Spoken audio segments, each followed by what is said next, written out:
morning. I'm Officer Tom Hildebrand with the CMPD Public Affairs Office. I want to thank you for joining us virtually today. We often talk about the hard work our officers are doing, investigating cases, our detectives in homicide, but a lot of times it starts with the work our crime scene's doing in the crime lab. What better time to talk about the hard work these people are doing than National Forensic Science Week? So any good investigation always starts with a piece of evidence. And on the scene of that evidence is always first at hand our crime scene techs. At this time, I'm going to invite Sergeant Keith Martin up to discuss our crime scene technicians and the work that they do in those investigations.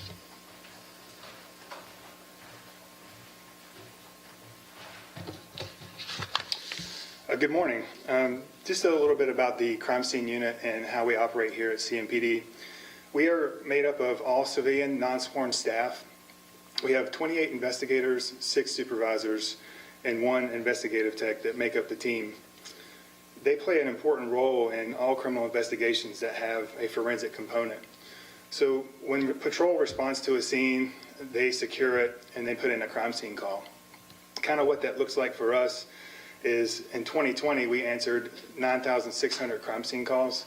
And so far, year to date, we've answered 6,500 crime scene calls. They kind of run the gamut of property crime and persons crime, depending on what's occurring. So,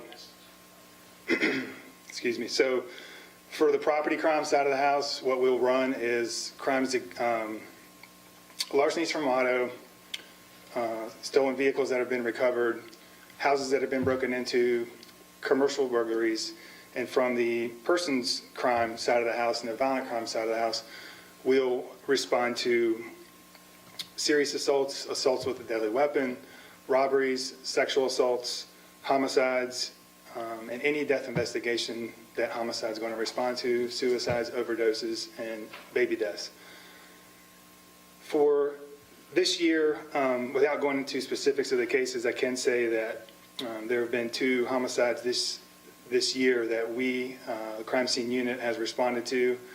They have retrieved latent print evidence from the scene that was then sent to our lab here at CMPD that yielded a quick identification of the suspect in the case, giving detectives a lead to work on and a direction to move toward. Just one quick highlight before I finish up is the employees here are essential staff. They work 24/7, 365 in all types of weather conditions. So they are a very important component of the investigative machine here that we have here at CMPD. And I'm honored and thankful to highlight them any day, but specifically this week during National Forensic Science Week.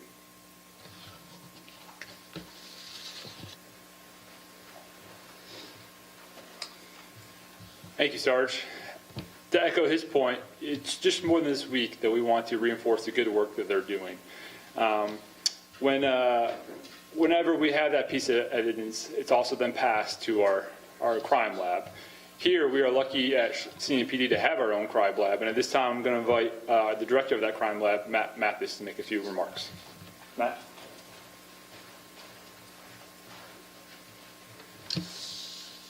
Good morning. I'd like to take this opportunity during Forensic Science Week to share with you some of the outstanding work that's being done by an amazing group of professionals in our crime lab and to recognize the work that they do.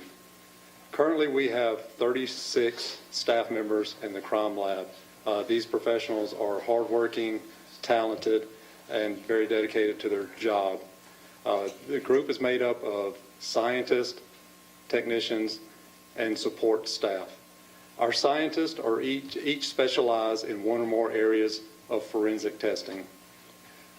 Our scientists, technicians, and support staff are responsible for scientifically testing evidence that's collected in criminal investigations to determine what type of information we can gather from that evidence and then pass along to detectives and the court system. These scientists analyze evidence collected from crime scenes, suspects, and victims to provide information to detectives to help further investigations and to assist with resolving unanswered questions in legal cases. Our scientists perform a variety of different types of tests, including the DNA testing of biological materials, drug testing of illegal drug seizures, blood alcohol testing in driving while intoxicated cases, testing in arson investigations, fingerprints, firearms, and even question documents. The crime lab tests evidence in all types of cases, including violent crimes such as homicides, assaults, robberies, and gun-related crimes, as well as property crimes such as burglaries and larcenies.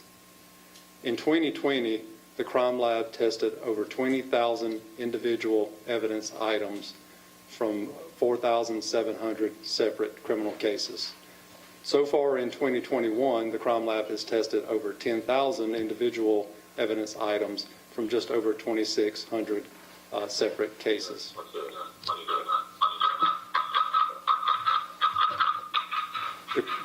The crime lab has also received recognition on a national level, most recently in 2019 and 2020 from the Foresight Maximus Award. This is an award that is presented to top performing labs throughout the country through a partnership from the National Institute of Justice and the West Virginia University College of Business and Economics. The crime lab is currently using technological and scientific advancements to further improve the way we test evidence forensically. And I'd like to highlight two of those today. The first is through the use of the NIBIN database. That's the National Integrated Ballistics Information Network. This database was created by ATF to link fired evidence and firearm-related evidence in shooting scenes. So far this year, we've been able to produce over 1,000 investigative leads to detectives that have helped them further their investigations in shooting crimes. The second is through DNA from cartridge cases or fired evidence.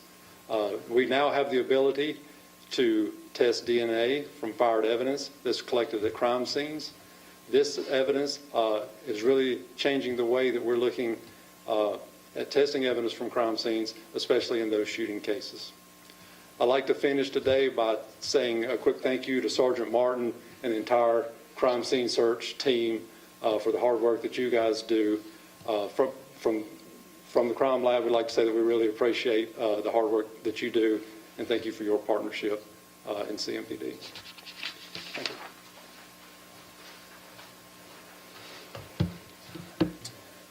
Thank you, Matt. As you can see, it's a partnership between several different units within CMPD that ultimately help solve the cases that our officers and detectives work so hard on. We're proud of our crime scene unit as well as our crime lab, and feel very fortunate to have the resources that we do here at CMPD. At this time, we're going to open up to any questions that we may have for these two individuals or any general questions that anyone may have.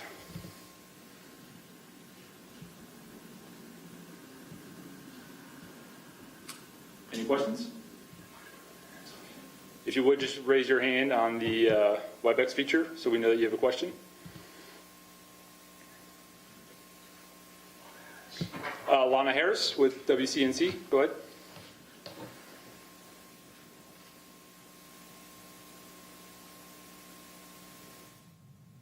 Lana Harris? Hi, yeah, so I'm curious if the NIBIN system or the system that is able to trap DNA from the fired evidence sorry, now it's duplicating my voice because I'm on Facebook watching this, WebEx, sorry about this, but is that system helping you in the case from Richard Roselle Road? Or are you able to pull anything off of that? Or even the incident we just saw Tuesday? So without getting into any case specifics, I will tell you that the NIBIN database actually images the fired evidence from the crime scene. So it creates a digital image that we are then able to search against all other shooting cases and potentially link that fired evidence from one case to another or from a firearm to another case. We are now testing all firearms that are seized from the department, regardless of the type of case, and we're also entering all fired evidence that's left behind at a shooting scene. All of that information is going into the database, so we have that ability to link crimes of all different types.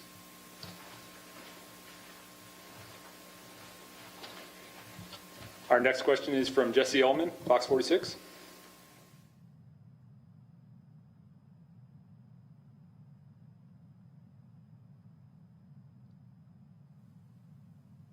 Jesse, did you have a question?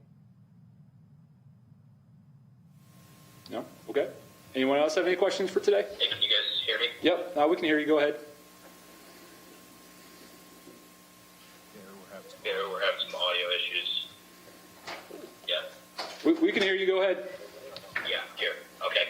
Hold on one second. This is, we're having some connectivity issues over here. This is Jamal Goss with Fox 46. Hey, good morning. Just wanted to get an update on Situation with the 3-year-old. Are you all looking for any more suspects in that case? Yeah, I think if you look at the video, you can see there's clearly multiple shooters in that incident. So it's an active investigation. We believe that there may be additional suspects involved, and we encourage anyone in the community with any information to call Crime Stoppers at 704-334-1600 with any information. And as always, that information is always anonymous and eligible for a cash reward. Our next question is going to be from Lana Harris again.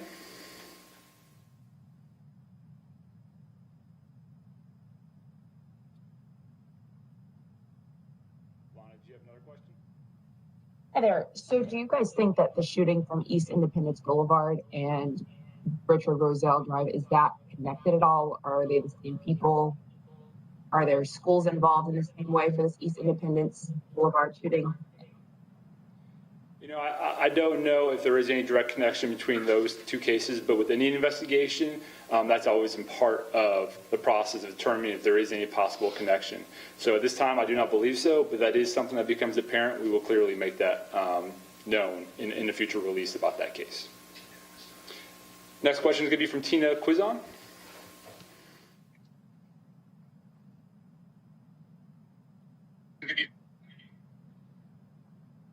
Go ahead, Tina. Aloha, this is Tina Quizon, and I apologize. There seems to be some interruption. I'm not sure if you folks spoke about this, but I had two questions.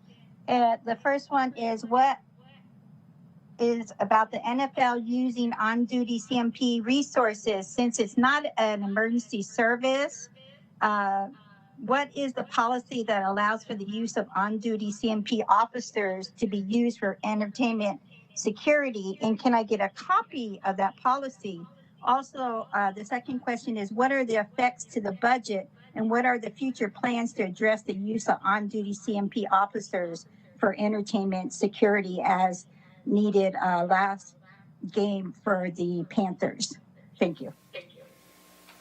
Yeah, you know, Chief Jennings has spoke before strongly about his core four, being crime management and also officer wellness. So as we saw recently, Chief Jennings came out and said that we're working with a management team.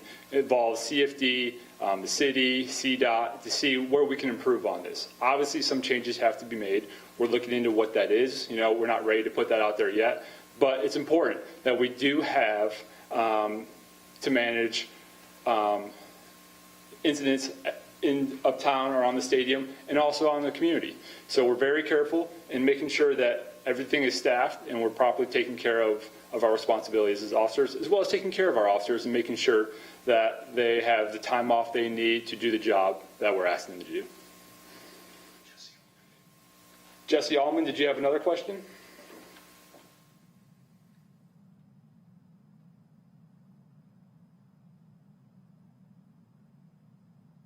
Hey, Jesse, it's actually Jamal Goss. So just following up on that 3-year-old, are you all still thinking that high schoolers are involved in here? You know, I know you all mentioned that sorry, there's an echo. So I know that you all were saying that there were 3 high schools involved, possibly involved in that. Can you speak to, you know, are you still looking for high schoolers here? Yeah, so as we said before, it's still an active investigation. We still believe that there are additional suspects involved out there. Shortly after the incident, Captain McNally talked about that we believe that there was a connection to the local high schools, and we still do believe that there is a connection. But like I said, our officers are still working hard to investigate that case. We're not done yet, and we're going to continue to work in that case until we bring justice for the death of Isaiah. Lana Harris. Hi there. I know that it may be difficult because you guys are kind of in some cases looking for minors, but are you able to, I don't want to say track them, but monitor activity in any way to some of the players that may be involved in these cases? We don't want to discuss specific means and methods that we have, to investigate these crimes. We do have multiple resources, from our crime gun suppression unit to, even our intelligence and our online detectives. And so we have ways of investigating these crimes, and we feel fairly strongly that, we're going to continue to bring justice to some of these crimes that have occurred recently. I'll say a little bit. Mark Becker's having a hard time logging on. He texted in this question. I was asking about the gun, the fifth gun found at West Charlotte High School. You may want to read the question back too. Wants to know more importantly what the CMPD is doing about these ongoing issues of violence and guns in school. You may want to repeat it back. Yeah, we had a question from Mark Becker recently noting that there was 5 guns recovered in schools and wants to know what CMPD is doing to ensure the safety of our students. So yes, it is true that there has been some guns recovered recently in our schools. While that is concerning, 1 gun is concerning, let alone 5. But what is encouraging is that we're finding these guns. And we're finding these guns because of the way that people are communicating information to us, whether it be parents, whether it be other students. If you see something, tell us, because that is the best way that we can help solve these crimes. So we want to encourage the public, if they have any information in these cases, to go ahead and use Crime Stoppers, notify a school resource officer. The partnership that we have with CMS is very important to us. We're continuing to work with our SROs, and we believe that part of the reason we are so successful in finding these weapons is we have these SROs in school on the front lines. They're that open line of communication with CMS Police, CMS Security. So we are going to continue to foster those relationships and ensure that we're creating a safe environment for our students to continue to learn in. At this time, we have no additional questions. We want to thank you for joining us today, and we hope you all stay safe and healthy.